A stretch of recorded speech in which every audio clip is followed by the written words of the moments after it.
আজকে আমি সোরিয়াসিস এই চর্মরোগটা নিয়ে আলোচনা করব। তা আমরা কম বেশি সবাই জানি যে সোরিয়াসিস এরপর এক্সিমা এসব কিছু খুব কঠিনতর চর্মরোগ আছে যেটা ঠিক হতে সময় লাগে। সেটা হতেও যেমন অনেকটা টাইম লাগে আর সহজে যেতে চায় না, সেরকম এটা ট্রিটমেন্টও একটু সময় লাগে।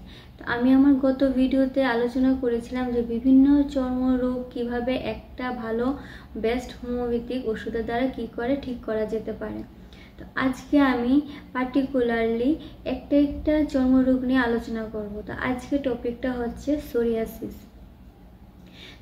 সোরিয়াসিস এই যে স্কিন ডিজিজটা, এই চর্মরোগটা কম বেশি যাদের হয়ে থাকে ওরা এটার সম্পর্কে ভালো জানে, এটার সম্পর্কে ভালো বলতে পারবে, কারণ এটা কতটা কষ্টকর হয়ে থাকে আর এটা সহজে যেতে চায় না। তো সেটাকে ঠিক করতে গেলে কি কি খাবার খেতে হবে, কিভাবে চলতে হবে না চলতে হবে, কি ওষুধ নিতে হবে, সবটা আমি ডিটেলসে আলোচনা করব। আলোচনা শুরু করার আগে আমার একটি রিকোয়েস্ট আপনাদের কাছে, অবশ্যই আমার চ্যানেলটা সাবস্ক্রাইব করতে ভুলবেন না, ভিডিওটা লাইক করবেন, ভিডিওটা শেয়ার করবেন আপনার ফ্রেন্ডস এবং ফ্যামিলির কাছে যারা যারা এই সমস্যা কষ্ট পাচ্ছে, যাদের এটা উপকার হয়ে থাকে। তো সোরিয়াসিস যে এই যে চর্মরোগটা, সেটা প্রথমত আমি ক্লিয়ার করে দিচ্ছি, এটা ছোঁয়াচে রোগ না, আর এটা ব্যাকটেরিয়াল বা ভাইরাসের কারণে যে হচ্ছে সেটাও না। সোরিয়াসিস রোগটার হওয়ার পিছনে কি কারণ আছে সেটা এখনো ঠিকঠাকভাবে কেউই বলতে পারে না। তথাপিও এটা কিছু রিসার্চের মাধ্যমে জানা গেছে যে এটা জেনেটিক ইস্যু থাকলে জেনেটিক কারণে হতে পারে। যেমন যদি আপনার মার যদি থাকে তাহলে আপনার হওয়ার সম্ভাবনা থাকে, আর যদি আপনার মা বাবা দুজনে যদি থাকে তাহলে আপনার মধ্যে এটা হওয়ার সম্ভাবনা আরও প্রবণতা আরও বেশি বেড়ে যায়। আর যদি আপনার মা বাবা না থাকে, আপনার যদি ঠাম্মা দিদা আপনার বংশে পরিবারে যদি কেউ না কেউ যদি থাকে তাহলেও এটা হওয়ার সম্ভাবনা থাকে। তো এবার বলছি এটা কয় রকমের হতে পারে। একটা হয়েছে প্লেক সোরিয়াসিস, এটা সাধারণত কমন হয়ে থাকে, আর এই টাইপের সোরিয়াসিসটা হলে সেটা সাধারণত হাতের কনিতে হয়, এলবো জয়েন্টে হয়, নিতে বা হাঁটুতে হয়ে থাকে, এরপর হাতে হয়ে থাকে, পায়ে হয়ে থাকে। আরেকটা হয়েছে নেল সোরিয়াসিস, এটা নখে হয়ে থাকে, হাতের নখে, পায়ের বুড়ো আঙ্গুলে এসব জায়গায় হয়ে থাকে। আরেকটা হয়েছে গোটেড সোরিয়াসিস, এটা সাধারণত ব্যাকটেরিয়াল কিছুটা ইনফেকশনের কারণে হয়ে থাকে। তো আরেকটা হয়েছে পাস্চুলার সোরিয়াসিস, এটা হলে পুঁজ হওয়ার প্রবণতা দেখা দেয়, আর এটা সাধারণত বুকে, পিঠে বা হাতে পায়ে হয়ে থাকে। তো এ হয়েছে কয়েকটা টাইপ। এই সোরিয়াসিস যখন হয়ে থাকে তখন দেখবেন প্রথম ছোট ছোট রাউন্ড শেপ বা ওভাল শেপের আপনার প্যাচেস দেখা দেবে, ছোট ছোট লাল লাল ছোপ ছোপ দেখা দেবে, আর সেটা থেকে প্রচণ্ড ইচিং বা প্রচণ্ড চুলকানি হবে। আর চুলকানি হওয়ার পরে যখন চুলকাবেন তখন সেটা থেকে চামড়া একটা ড্যান্ড্রফের মতো, খুশকির মতো চামড়া খসে পড়তে থাকে, আর চুলকানিটা প্রচণ্ড হয়ে থাকে, আর এই পেচেসটা প্রচণ্ড ড্রাই হয়ে থাকে, রাফ হয়ে থাকে, আর প্রচণ্ড একটা রেডনেস লালচে ভাব হয়ে থাকে। তো এই হয়েছে এটা দেখতে এরকমটা হয়ে থাকে।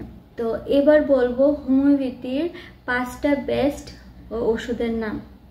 এমনিতে হোমিওপ্যাথি অনেক ওষুধই আছে এটা ঠিক করার জন্য, কিন্তু যেটা খুব ভালো কাজ করে সেটাই আমি আলোচনা করব। তো ইউটিউবের মাধ্যমে তো সবার কেস টেকিং করে ওষুধ দেওয়াটা তো সম্ভব হয়ে দাঁড়ায় না, কিন্তু আমার পার্সোনাল এক্সপিরিয়েন্সে আমি যত পেশেন্টকে আমি দেখেছি, তো সব কয়টা প্রত্যেকটা পেশেন্টের সাইন অ্যান্ড সিমটম আলাদা হয়ে থাকে। আমি আমার প্রথম ভিডিও থেকে আমি বলে এসেছিলাম যে প্রত্যেকটা কেস, প্রত্যেকটা ডিজিজের সাইন অ্যান্ড সিমটম আলাদা আলাদা হয়ে থাকে, সেটার উপর ডিপেন্ড করে আমরা হোমিওপ্যাথিক ওষুধ দিয়ে থাকি। কিন্তু আমি চেষ্টা করে থাকি কি যাতে সব কটা সমস্যা কী করে 1টা 2টা বা ম্যাক্সিমাম 3টা ওষুধের দ্বারা ঠিক করা যেতে পারে। সেজন্য আমি কমন সিমটমগুলি নিয়ে আমি একটা বেস্ট মেডিসিন ব্যবহার করার চেষ্টা করে থাকি। তো সোরিয়াসিসটার ক্ষেত্রে আমি সেটাই করেছি। তো আজকে আমি বলবো 5টা ভালো ওষুধের নাম। একটা হয়েছে আর্সেনিকাম অ্যালবাম। আর্সেনিকাম অ্যালবাম প্রথমে আপনারা 30 পটেন্সি নেবেন, যখন ভালো লাগবে 15 দিন ইউজ করার পর এরপরে 200 CH পটেন্সি ইউজ করতে পারেন। এটা ওনাদের জন্য যাদের ঠান্ডাতে প্যাচটা সোরিয়াসিসের যে সিম্বলটা থাকে লালচে ভাব হয়ে রাউন্ড শেপের যে একটা ইচিং হয়, যে একটা প্যাচ তৈরি হয়, সেটা বাড়তে থাকে ঠান্ডাতে, প্রচণ্ড ইচিং হবে, চুলকাবে, রেডনেস থাকবে, প্রচণ্ড ড্রাইনেস থাকবে, আর বিভিন্ন চর্মরোগের সমস্যা দূর করতেও আর্সেনিক অ্যালবাম ভালো কাজ করে। দ্বিতীয়টা হয়েছে সালফার। Sulphur 200 CH potency. এই সালফার 200 CH পটেন্সিটা আপনারা 2টা করে ড্রপ ডাইরেক্টলি জিভে দিয়ে খাবেন সপ্তাহে একবার। ধরুন সপ্তাহে যদি বুধবারে খান, তাহলে পরের সপ্তাহে বুধবারই নেবেন। এভাবে 4 সপ্তাহ নেবেন, বলতে 1 মাস নেওয়ার পরে এটা বন্ধ করে দেবেন। তো এটা নেওয়ার পরে দেখবেন এটা ওনারা নেবেন যাদের এই সোরিয়াসিসের কারণে যখন ওই লালচে যে প্যাচটা আছে, সোরিয়াসিসের যে সমস্যাটা আছে চর্মরোগে, সেখানে প্রচণ্ড চুলকাবে। আর চুলকাতে এতটাই চুলকাতে পুরো রক্ত বের করে দেবে, এতটা মানে চুলকাবে। আর রক্ত বের করার পরে এরপর আরাম লাগবে, সঙ্গে আবার প্রচণ্ড জ্বালা করবে। এরকম সমস্যা যদি আপনার কেউ হয়ে থাকে, তাহলে সালফার 200 CH পটেন্সি ওষুধটা নেবেন। এরপরও বলবো merc sol 200 CH potency. Merc sol 200 CH পটেন্সিটা এটা ওনাদের জন্য যাদের সোরিয়াসিসটা বিশেষ করে স্ক্যাল্পে হয়ে থাকে, মাথা হয়ে থাকে। আর মাথা হওয়ার কারণে প্রচণ্ড ড্যান্ড্রফ হবে, প্রচণ্ড চামড়া ঘষে পড়বে, প্রচণ্ড চুলকাবে, আর মাথার যে স্ক্যাল্পটা পুরোটা সাদাটে একদম সিলভার কালার হয়ে থাকবে, এতটাই সোরিয়াসিসের সমস্যা হয়ে থাকবে। আরেকটা বলবো CPR 200 পটেন্সি। CPR 200 পটেন্সিটা ওনাদের জন্য যাদের প্যাচটা ওভাল শেপ হয়ে থাকবে এবং লালচে ভাব হয়ে থাকবে, ড্রাইনেস থাকবে, চুলকানি থাকবে, আর খুব রাফ থাকবে। আর এই সোরিয়াসিসের যে সিমটমটা, এই সোরিয়াসিসের যে লালচে প্যাচ হয়ে থাকে, সেটা মুখে হবে, হাতে হবে, হাতের কনুইতে হবে, হাঁটুতে হবে, এরপর পিঠে হবে, বুকে হবে, এরকম জায়গা হবে। আর একটা হয়েছে পেট্রোলিয়াম। তো পেট্রোলিয়াম 200 CH পটেন্সি, এটা দিনে 2 বার 3টা করে ড্রপ ডাইরেক্টলি জিভে দিয়ে খাবেন। এটা ওদের জন্য যাদের শীতকালে এই সমস্যাটা বেশি হয়। এমনিতে সোরিয়াসিসের সমস্যাটা শীতকালে বেশি হয়, যেহেতু শীতকালে চামড়া টানে প্রচণ্ড, তো ওই টাইমটাতে এই সিমটমটা বেশি হয়ে থাকে। কিন্তু এই সিমটমটা যাদের শীতকালে বেশি হয়, ঠান্ডাতে বাড়ে, সঙ্গে ড্রাইনেস বাড়ে, এমনকি এতটাই ড্রাই হয় যে স্কিনটা প্রচণ্ড ফেটে যায়, ফেটে রক্ত পর্যন্ত বেরিয়ে আসে। তো এরকম যদি স্কিন হয়ে থাকে, আর সোরিয়াসিসের কারণে হাতে বা পায়ে যে অংশে বডির যে শরীরের যে পার্টের মধ্যে সোরিয়াসিস হয়েছে, সেই পার্টটা যদি প্রচণ্ড ড্রাই শুকনো হয়ে থাকে, রাফ হয়ে থাকে, রেডনেস হয়ে থাকে, প্রচণ্ড ইচিং হয়, এবং ড্রাইনেসের কারণে স্কিনটা প্রচণ্ড ফেটে রক্ত পর্যন্ত বেরিয়ে আসে, তো ওদের ক্ষেত্রে পেট্রোলিয়াম 200 CH পটেন্সিটা দিনে 2 বার 2টা করে ড্রপ ডাইরেক্টলি জিভে দিয়ে নিতে হবে, 1 মাস নিতে হবে। যখন ভালো লাগবে তখন আপনারা প্রত্যেকটা মেডিসিন যার যেরকম সমস্যা সেটা বুঝে এটার উপর ডিপেন্ড করে এই মেডিসিনটা নেবেন। আর নিয়ে 15 দিন নিতে হবে। 15 দিন নেওয়ার পর যখন দেখবেন ভালো লাগছে, তখন এটা 2 থেকে 3 মাস কন্টিনিউ করুন। আর এমনিতে তো ইউটিউবের মাধ্যমে সবার কেস টেকিং করে ওষুধ দেওয়াটা সম্ভব হয়ে দাঁড়ায় না, সেই জন্য আমি 5টা ভালো বেস্ট হোমিওপ্যাথিক ওষুধের কথা বলছি, সঙ্গে 5টা ওষুধের সঙ্গে কোন কোন সাইন অ্যান্ড সিমটম, কোন কোন সমস্যা লক্ষ্য করা যায়, সেটার উপর ডিপেন্ড করে আমি ওষুধের নামগুলি বলছি। আপনারা যারা সোরিয়াসিসের সমস্যা কষ্ট পাচ্ছেন, তো আপনাদের প্রত্যেকে আপনাদের সমস্যা কীরকম হচ্ছে সেটার উপর ডিপেন্ড করে, সেটার উপর ভিত্তি করে আপনারা সেই মেডিসিনটা নেবেন। আর সঙ্গে বায়োকেমিক যে আমি ওষুধটার কথা বলেছিলাম, বায়োকেমিক কম্বিনেশন নাম্বার 20 সেই ওষুধটাও নেবেন। তো এবার বলবো একটা কম্বিনেশন ওষুধের নাম, যেটা কমন, মানে যাদের যেরকমই সাইন অ্যান্ড সিমটম দেখ না কেন সেটা কমন মেডিসিন হিসেবে সোরিয়াসিসে ব্যবহার করা যেতে পারে। সেটার নাম হচ্ছে R65। R65 এই কম্বিনেশন একটা ওষুধ আছে, সঙ্গে R21। তাহলে আমি প্রত্যেকটা ওষুধের নাম 1 থেকে 2 বার করে বলি যাতে আপনাদের মনে রাখতে সুবিধা হয়ে থাকে। তো একটা হচ্ছে R65 সঙ্গে R21, এই দুইটা মেডিসিনের কথা বলেছি। আর কী করে নিতে হবে আমি সেটাও বলে দিচ্ছি। তো আমি যে 5টা হোমিওপ্যাথিক ওষুধের কথা বলেছি সেটা তো আপনারা আপনাদের সমস্যা অনুযায়ী যে সমস্যাটা যে ওষুধের সঙ্গে মিলছে সেভাবে তো নেবেন। সঙ্গে R65 ওষুধটা 15 থেকে 20 ফোঁটা 4 ভাগের 1 ভাগ অল্প একটু হালকা উষ্ণ গরম বা নর্মাল জলের মধ্যে দিয়ে সেটা 3 বার খাবেন, সকালে খালি পেটে, দুপুরে খাওয়ার আগে আর রাতে খাওয়ার আগে। এটা খাওয়ার পরে 5 থেকে 10 মিনিট পরে R21 ওষুধটা সেমভাবে 10 থেকে 15 ফোঁটা হাফ কাপ বা 4 ভাগের 1 ভাগ অল্প একটু নর্মাল জলের মধ্যে দিয়ে সেটা নেবেন সেম 3 বার, সকালে খালি পেটে, দুপুরে খাওয়ার আগে, রাতে খাওয়ার আগে।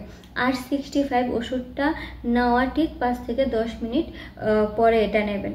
নেওয়ার পরে আপনারা আপনাদের যে সমস্যা আপনাদের হচ্ছে, আপনাদের প্রত্যেকের সাইন অ্যান্ড সিমটম সমস্যা আলাদা হয়ে থাকবে, সেটার উপর ডিপেন্ড করে যে আমি 5টা হোমিওপ্যাথিক ওষুধের কথা বলছি সেখান থেকে আপনারা যেটা মিলছে সেটা আপনারা নিতে পারেন। আর যদি মনে করেন যে না আমি কম্বিনেশন ওষুধটা নিয়ে দেখবো সেটা দেখে কীরকম ভালো রেজাল্ট দেয় কিনা, আপনারা সেটাও নিতে পারেন, কোনো অসুবিধা নেই। কারণ হোমিওপ্যাথি ওষুধটা এত জেন্টাল হয়ে থাকে সেটা কোনো সাইড এফেক্ট থাকে না।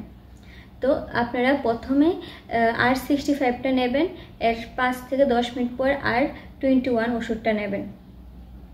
নেওয়ার পরে আপনাদের সাইন অ্যান্ড সিমটম অনুযায়ী যে 5টা ওষুধের কথা আমি বলেছি সেটা থেকে যেটা মিলছে সেটা নিতে পারেন।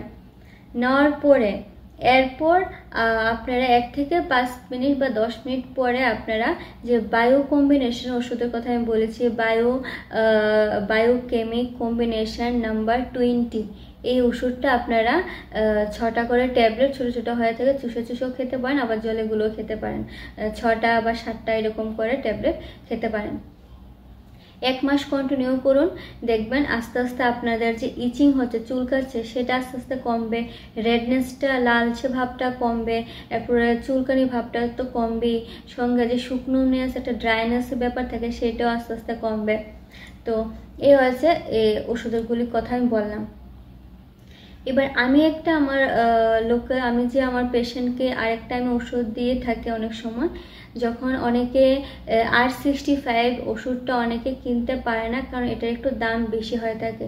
সেজন্য আমার কাছে অনেক পেশেন্টরা বলে যে এই ওষুধটা যেহেতু একটু দাম বেশি তাহলে এটার পরিবর্তে কোনো ওষুধ আছে কি যে ব্যবহার করা যেতে পারে। তো ওনাদের উদ্দেশ্যে আমি বলছি, তো আমি একটা ওষুধ নিজে বানিয়ে দিই, এটা ইচ্ছা করলে আপনারা নিজেরও ঘরে বানাতে পারেন। তো কী কী ওষুধ সঙ্গে মিশাতে হবে সেটা আমি বলে দিচ্ছি।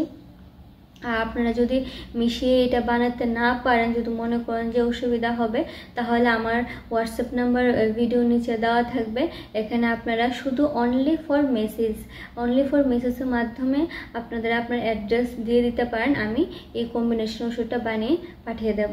তো ওষুধটা 4টা ওষুধ মিলে এই ওষুধটা